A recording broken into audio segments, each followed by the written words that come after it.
Okay, صباح الخير من أمريكا. Hello والله أصحابي, buenos dias. Go ahead and shoot me a message on how to say good morning in your language in the comments. This is my first webinar. I hope everyone is excited to get some questions answered today about studying in the US, because the point of this video is just to go over some of the most frequently asked questions that I've heard a lot of my students and other international students tell me that they had before coming to the US or while they were here, to encourage you to take some steps as well to go ahead and start your journey to the US abroad. And I'm here as your guide to help you out with that. So I have been working with international students since about 2013. Teaching English and as an advisor with sponsored students as well. And I noticed a lot of the same questions and worries coming from many students. Those are what I want to talk about today, to give you just some answers and to feel a little more confident that you might be prepared as well to come here and to study in the future. So I have broken down the most frequently asked questions into two categories. First is before arrival in the US. So questions about the logistical things like how to get here, what to do, etc. And then the second category of questions is about life in the US. So what it's actually like to be here, be at a college or a university, the differences in culture and stuff like that. And I'm also wearing my Al Hilal sweatshirt today. Just wanted to point that out.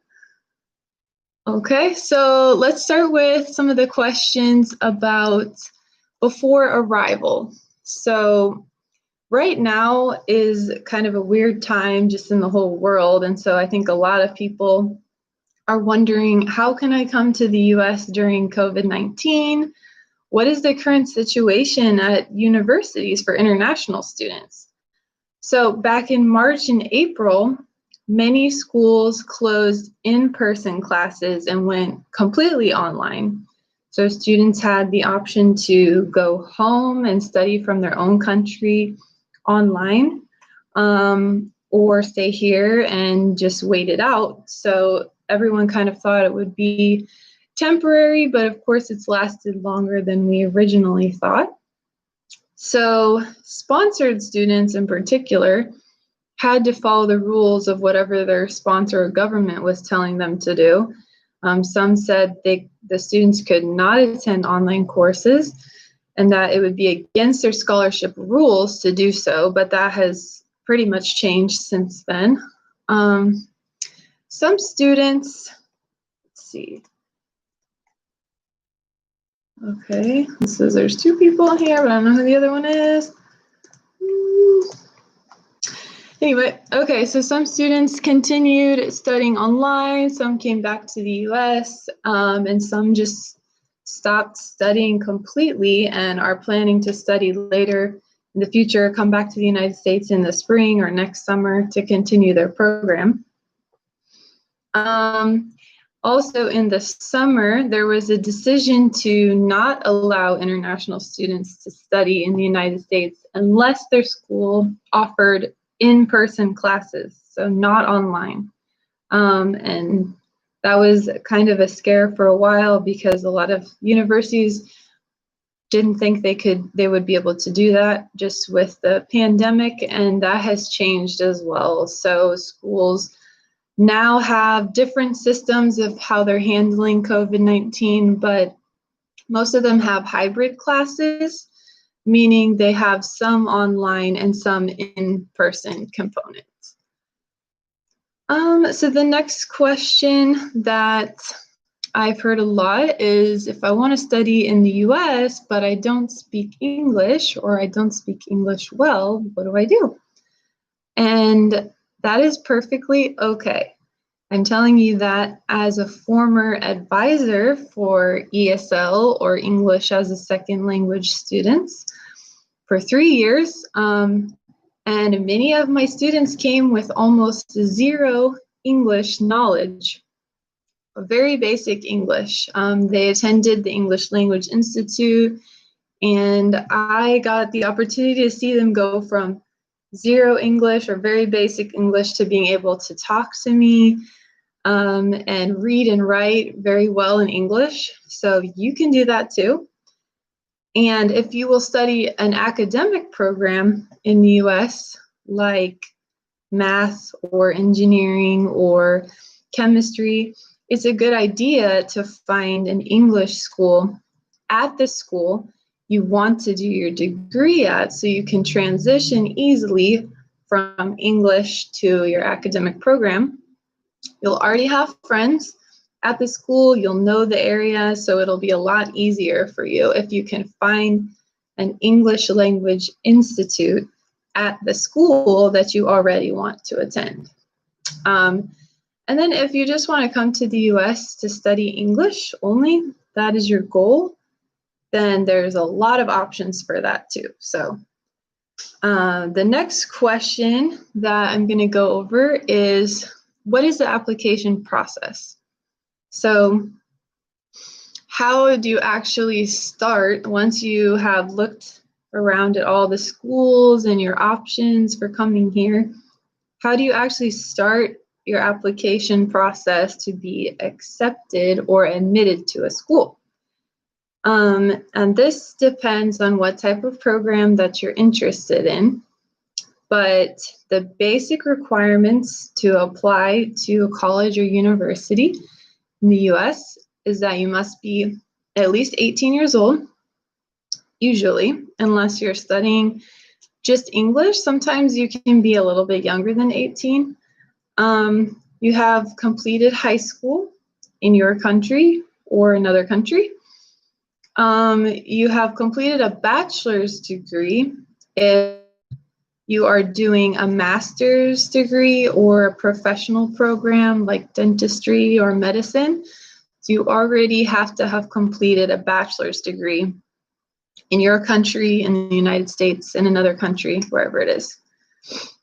And then test scores will be required for your application too. So this, again, depends on the type of program. So usually just for a regular bachelor's degree, you have to take a test called the ACT or the SAT.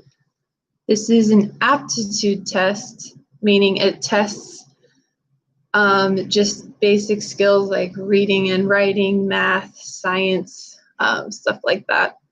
So all students, American students, have to take these two in high school to be admitted to a college or university.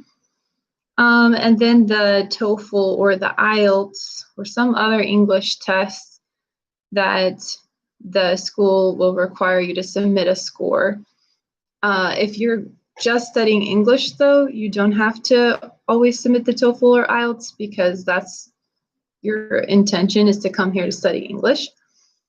And then some other tests for master's degrees, like the GRE, the GMAT, those are also required for a higher level of education with your application. So I talk more about that in my online course, which I'll talk a little bit at the end of this webinar too, because the application process can be a little bit complicated. There's a lot of little details depending on if you're doing English, a bachelor, a master's, or professional degree. So be sure to check that out later too. And then the last thing with your application will be the application itself. So an online form just with your personal information and supporting documents like your resume and stuff like that. And that is the process of applying to a school that you're interested in. So let's go to the next question. Can't see. So what if I get sick in the US? You might be wondering this as well. If you come here and maybe you already have a medical condition that you need to take care of while you're here, or you're just concerned, what if I get sick? What do I do? So all students must have health insurance in the United States, whether through the school that you attend or through your sponsor. And there are, at almost all colleges and universities, there are health centers on campus for minor issues that you might have, like a cold or headache, or you just need to see a doctor for a general checkup. And then you would see a doctor outside of campus for a more specialized problem. And then the third part of that is urgent care centers, which are for more emergencies, or if something happens to you on the weekend and the health center on your campus is not open. So those are three of the main options that you have for taking care of a medical problem if you're here, and you will have health insurance as an international student, which helps you pay for the cost of going to the doctor because it can be very expensive here. Okay, so the last question in this category, or this section, before arriving to the United States, just logistical things, is it safe? So many students and their families feel concerned about if they will be safe while they're studying here in the United States. And we all see stories on the news or hear them from someone else, maybe that's studied in the United States already or has a cousin or a brother, someone who lives here. But it's important to recognize that these are not always representative of reality. So just like anywhere else in the United States, you need to take precautions. And the most common type of crime that students experience is petty theft. So this can be prevented by just keeping your expensive things like books and laptops close to you or within your eyesight when you're in public. Another thing that many schools have are on-campus police or shuttle buses that are only for students. And my university in southern Missouri had both of these things too. So sometimes if I was out at night or I was by myself and I wanted to get an escort to walk me home if I was alone, I could call the campus police and they would come and just escort me back to my dorm or my apartment or whatever. So that's pretty much standard at any university. Lots of universities have different ways to keep students safe. So look out for that when you arrive or before you're coming. You can see that on the school's website. And this is probably the same in your country as well, but a bigger city versus a smaller town, it can be less safe sometimes, depending on the situation.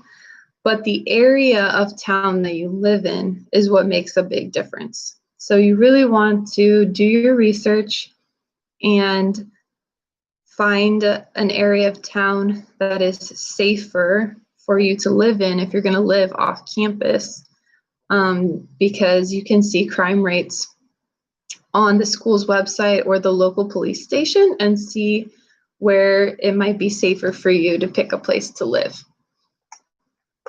Okay, so can't see here. If you have any questions, just throw them in the chat or say hello if you're just joining. So I don't want to just talk and not address other questions that you might have as well. So I will move on to life in the US, just questions about what it's like to live here. A lot of international students just wonder what the differences are between their country and being a student here. And so the first question on my list that I've heard a lot of people ask is, are Americans friendly and welcoming? I'm American, so of course I want to say yes, we're all friendly, we're all welcoming, everybody loves international students because I personally love international students. I want to make everyone feel welcome here. But of course, there's always a bad bunch of people that might give you weird looks because you look or sound different. Maybe you're wearing traditional clothing from your country. But in general, Americans are pretty welcoming, but they do keep to their own business and try not to judge others or stare too much. So it's just good to keep in mind that we all have stereotypes of each other in our heads of, what you're expecting Americans to be like and what Americans expect you to be like. And you really can't get to know someone until you just have a conversation with them. So I would say in big cities versus smaller towns, Americans can seem less friendly because they have more of a busy mentality. Your lifestyle is more fast-paced, faster pace of life in a small town. But I've also heard that some international students worry about if people in smaller towns will accept them, if it's not as internationalized or globalized like a bigger city. I went to school in a very small town in Missouri, and we had thousands of international students at our school. So it was a very supportive international community, and the international office on campus welcomed students and made them feel very comfortable. So it's a good idea if you're looking for a friendly group of people, friendly group of Americans or other international students, when you get here, to get involved with groups on campus at your school, like an international student organization or the international student office on your campus. Okay, so the next question that I hear a lot is a concern is, what if my English is not good in class? Or what if the teacher has a different accent? I just want to reassure you that many international students have this same worry and concern, and I have felt this myself also because I studied abroad in Spain, and I was in regular classes with Spaniards trying to learn Spanish at the same time. So the teacher would ask a question, and before I could think of an answer and then figure out how to say it in Spanish, everyone else would have already answered the question and moved on to the next topic. So I totally understand how you feel as an English learner being in a classroom with native English speakers, because it takes a lot of effort to translate in your head what you want to say fast enough to be able to contribute to a class discussion or answer a teacher's question, right? But this is a part of learning a new language that you just have to embrace and be patient with yourself. Even just be able to laugh at yourself sometimes. Like, I'm a little bit slower than everyone else right now, but that's okay. You won't be at the same speed as a native English speaker right away. But you will start speaking and understanding quicker the longer that you're here. Don't hang out with people from your country, because this is a really big deterrent of learning English and learning it quickly. So if you can hang out, make friends with Americans or other international students that forces you to speak English every day, all day, you're going to learn the language faster. And it'll push yourself further. And when you're in class, I suggest just trying to answer questions and speaking in class in English, even if you think you sound funny or it's a little embarrassing, because other people understand that you are from a different country. And if they don't understand that, you don't want to be around them anyway. Find people, keep speaking in class, and don't make fun of you. So the other part of this question was, what if your teacher has a different accent that you don't understand? So the reality is that there are different accents depending on where you live in the United States. And teachers will talk slightly differently from one place to another. So you will eventually get used to this also, but don't be afraid to ask questions when you don't understand something that the teacher says. I taught Spanish at a university here in the US, and trust me, teachers love it when students ask questions. It means you're actually paying attention and you are trying to learn. All right, go ahead and throw out any questions if you have any in the chat, because I see there's a few participants.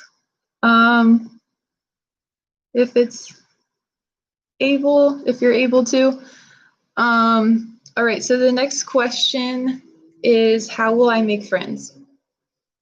How will I make friends once I arrive to the US and I start studying? So like I said before, joining your school's international student organization, if it has one, is a great way to make American and international friends. Also, living in the dorms is a really good idea. A dorm is a residence hall on campus at your school, a place where only students live on campus. And this is another way to really quickly make friends, because you will have a roommate or more than one roommate sometimes, and a bunch of other students right there in the same building, in the same situation as you. Everybody wants to make friends because they're new. So you could also join clubs or sports teams on campus that you're interested in, or go on international student activities.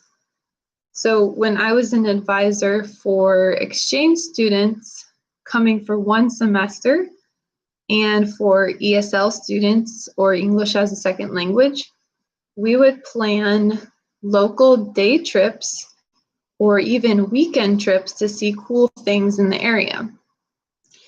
And sometimes we even did bigger trips, like going to Chicago or St. Louis for several days.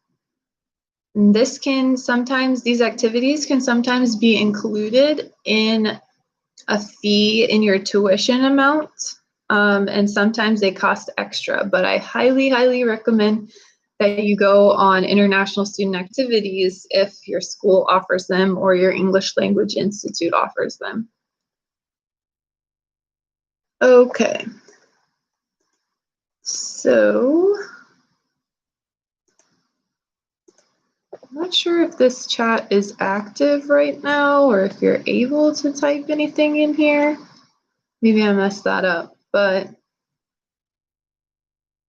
I'll just go ahead and answer. The last frequently asked question that I've heard is, what is the weather like in the US? So this might be for someone who's already done all the research. They've decided that they're interested in these 3 schools, but they want to know what the weather is like in that city. The US is really huge, and it has all different types of weather. So you can choose a school somewhere that has similar weather to your country, or try something completely different than where you live. So everyone mostly knows that Southern California, Arizona, and Florida have sunny, warm temperature most of the year. But what about the rest of the country? So I have created a really detailed guide on the weather in the US for anyone who is interested in this in more detail, with pictures and of different regions, how to prepare for the weather, and what regions of the country might be similar in your country. So I will post a link in the chat and description below, so you can also have that for free. But if you do have any questions right now, just throw those in the chat or just add them to the comments later and I'll come back and answer them for you. So let me throw that link in really quick.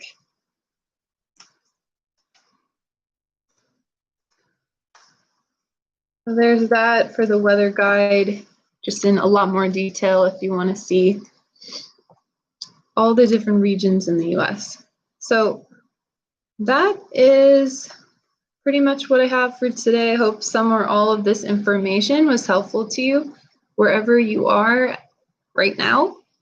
If you're in your country and you haven't started the process yet, or you have been wanting to come to the US to study for a long time, if you have other questions, please go ahead and put them in the comments of this video so I can try to answer them in future videos. And I am here to help you and make everyone feel welcome coming to the United States, which is really my goal and why I have started this and created an online course to help out anyone that would like to learn how to study in the US in much more detail. I posted the link at the top of the chat here, and then I'll also add the link for consulting, which is another option if you want a more personalized help and information for your situation, with me directly. And you will have 3 video or phone sessions with me to go over all your questions, find the right study option in the US for you. I'll go through everything with you step by step, just one-on-one. So I just posted that link in the chat as well if you're interested in something like that. Thank you for joining me. I hope you have a fantastic day. And I'm hoping to do more of these videos, maybe every Friday, maybe every few weeks. Let me know what you think. And I'll discuss other frequently asked questions or other topics and in future videos. So see you later. See you next time. Have a good day.